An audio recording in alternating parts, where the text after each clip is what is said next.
So why does good sex so often fade, even for couples who continue to love each other as much as ever? And why does good intimacy not guarantee good sex, contrary to popular belief? Or the next question would be, can we want what we already have? That's the million-dollar question, right?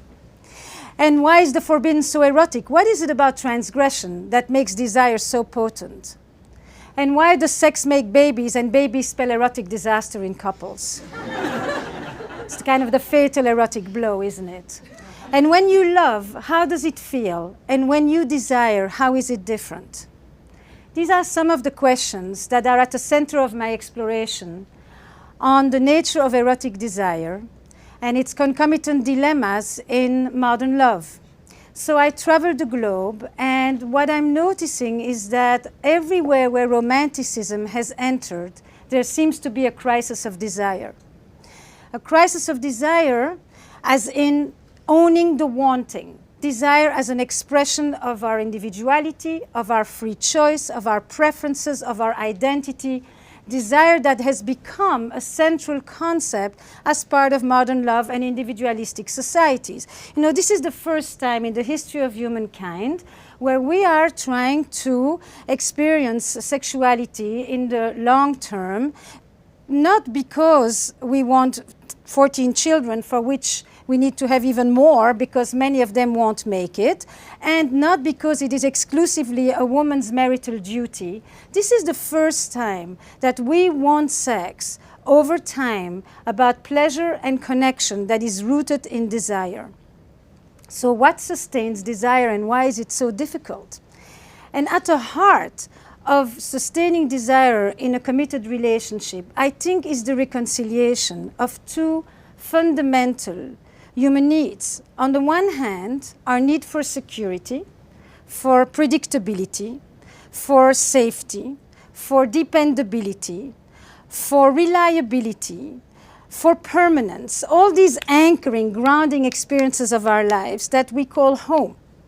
But we also have an equally strong need, men and women, for adventure, for novelty, for mystery, for risk, for danger, for the unknown, for the unexpected, surprise, you get the gist, for journey, for travel.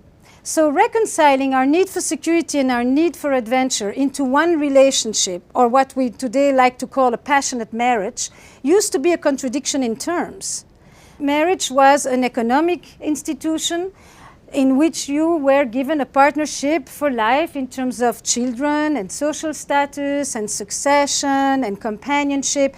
But now we want our partner to still give us all these things, but in addition, I want you to be my best friend and my trusted confidant and my passionate lover to boot, and we live twice as long. So we come to one person, and we basically are asking them to give us what once an entire village used to provide. Give me belonging, give me identity, give me continuity, but give me transcendence and mystery and awe all in one. Give me comfort, give me edge, give me novelty, give me familiarity, give me predictability, give me surprise. And we think it's a given, and toys and lingerie are going to save us with that. So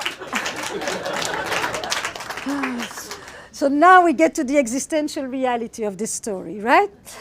Because I think in some way, and I'll come back to that, but the crisis of desire is often a crisis of the imagination. So why does good sex so often fade? What is the relationship between love and desire? How do they relate and how do they conflict? Because therein lies the mystery of eroticism. So if there is a verb for me that comes with love, it's to have. And if there is a verb that comes with desire, it is to want. In love, we want to have. We want to know the beloved. We want to minimize the distance. We want to contract that gap. We want to neutralize the tensions. We want closeness. But in desire, we tend to not really want to go back to the places we've already gone. Foregone conclusion does not keep our interest. In desire, we want an other, somebody on the other side that we can go visit, that we can go spend some time with, that we can go see what goes on in their red light district. You know, in desire, we want a bridge to cross. Or in other words, I sometimes say, fire needs air. Desire needs a space. And when it's said like that, it's often quite abstract. But then I took a question with me, and I've gone to more than 20 countries in the last few years with mating in captivity. And I ask people, when do you find yourself most drawn to your partner? Not attracted sexually per se, but most drawn.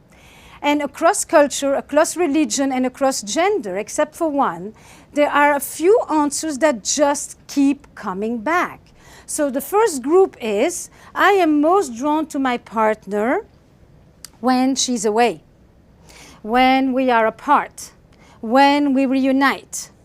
Basically, when I get back in touch with my ability to imagine myself with my partner, when my imagination comes back in the picture, and when I can root it in absence and in longing, which is a major component of desire. But then the second group is even more interesting. I am most drawn to my partner when I see him in the studio, when she's on stage, when he's in his element, when she's doing something she's passionate about, when I see him at a party and other people are really drawn to him, when I see her hold court. Basically, when I look at my partner, radiant and confident, probably the biggest turn on across the board. Radiant as in self-sustaining. I look at this person. By the way, in desire, people rarely talk about it when we are blended into 5 centimeters from each other. I don't know in inches how much that is. But it's also not when the other person is that far apart that you no longer see them. It's when I'm looking at my partner from a comfortable distance, where this person that is already so familiar, so known, is momentarily once again somewhat mysterious, somewhat elusive. And in this space between me and the other lies the erotic élan, lies that movement toward the other. Because sometimes, as Proust says, mystery is not about traveling to new places, but it's about looking with new eyes. And so when I see my partner on his own or her own doing something in which they are enveloped, I look at this person and I momentarily get a shift in perception, and I stay open to the mysteries that are living right next to me. And then more importantly, in this description about the other, or myself, it's the same. What is most interesting is that there is no neediness in desire. Nobody needs anybody. There is no caretaking in desire. Caretaking is mightily loving. It's a powerful anti-aphrodisiac. I have yet to see somebody who is so turned on by somebody who needs them. Wanting them is one thing. Needing them is a shutdown, and women have known that forever, because anything that will bring up parenthood will usually decrease the erotic charge. For good reasons, right? And then the third group of answers usually would be when I'm surprised, when we laugh together, as somebody said to me in the office today, when he's in his tux. So I said, you know, it's either the tux or the cowboy boots.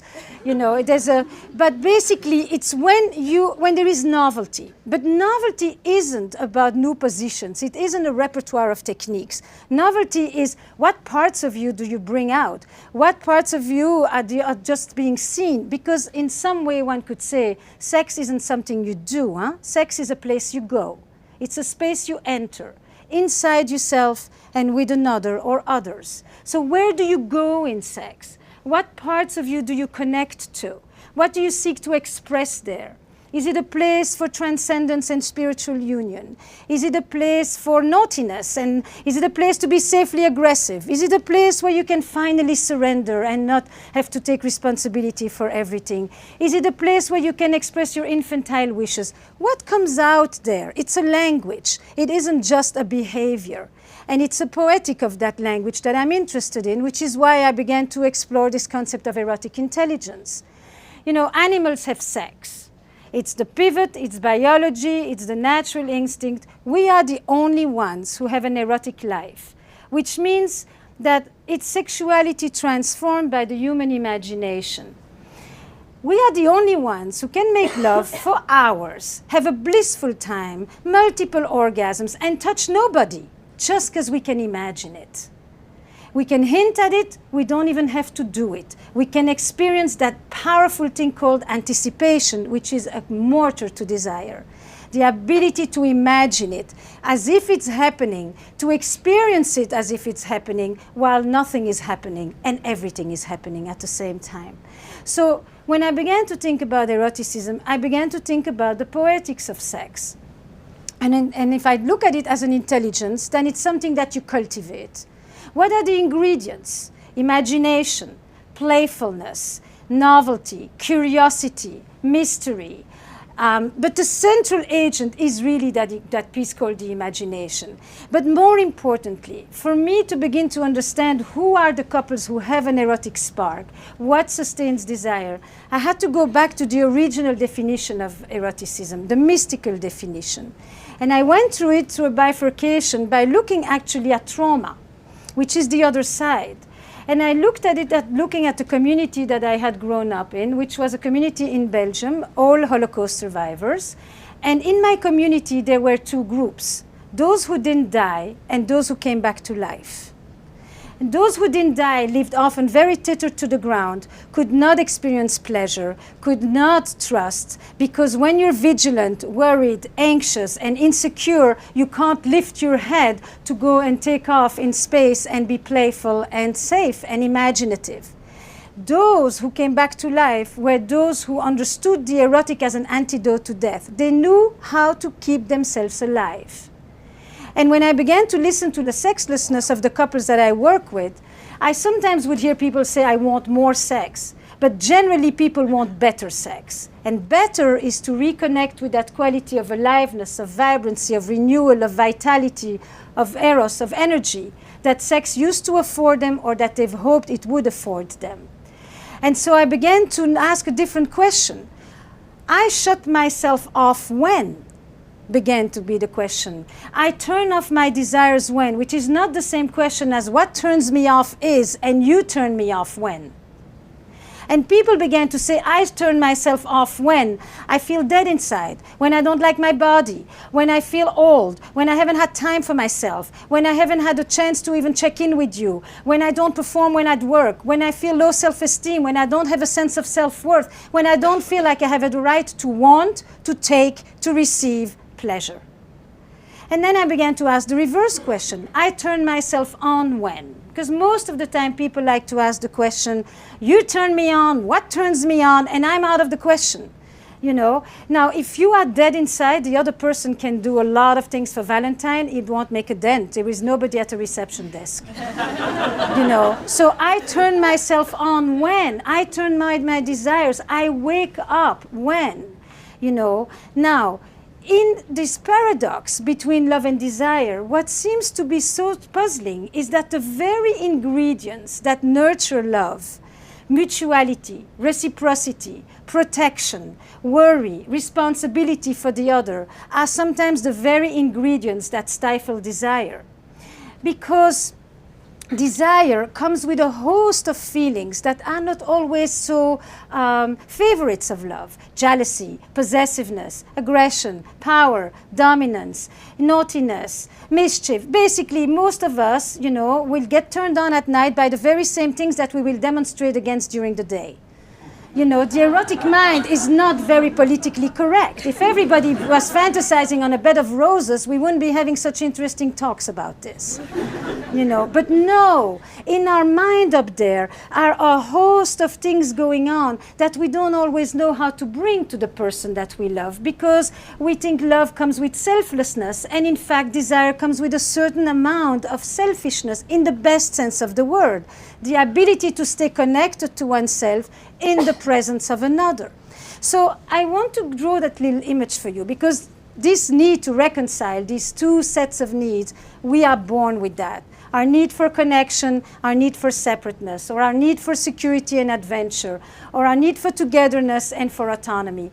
And if you think about the little kid who sits on your lap, and who is cozily nested here and very secure and comfortable. And at some point, all of us need to go out into the world to discover and to explore. That's the beginning of desire. That next exploratory needs curiosity, discovery. And then, at some point, they turn around and they look at you. And if you tell them, hey kiddo, the world's a great place, go for it, there's so much fun out there, then they can turn away and they can experience connection and separateness at the same time. They can go off in their imagination, off in their body, off in their playfulness, all the while knowing that there's somebody when they come back to. But if on this side there is somebody who says, I'm worried, I'm anxious, I'm depressed, my partner hasn't taken care of me in so long, what's so good out there? Don't we have everything you need together, you and I? Then there are a few little reactions that all of us can pretty much recognize. Some of us will come back, came back a long time ago. And that little child who comes back is the child who will forgo a part of himself in order not to lose the other. I will lose my freedom in order not to lose connection. And I will learn to love in a certain way that will become burdened with extra worry and extra responsibility and extra protection. And I won't know how to leave you in order to go play, in order to go experience pleasure, in order to discover, to enter inside myself. Translate this into adult language. It starts very young, it continues into our sex lives up to the end. Child number 2 comes back but looks like that over their shoulder all the time. You know, are you going to be there? You're going to curse me? You're going to scold me? You're going to be angry with me? And they may be gone, but they're never really away. And those are often the people that will tell you in the beginning it was super hot.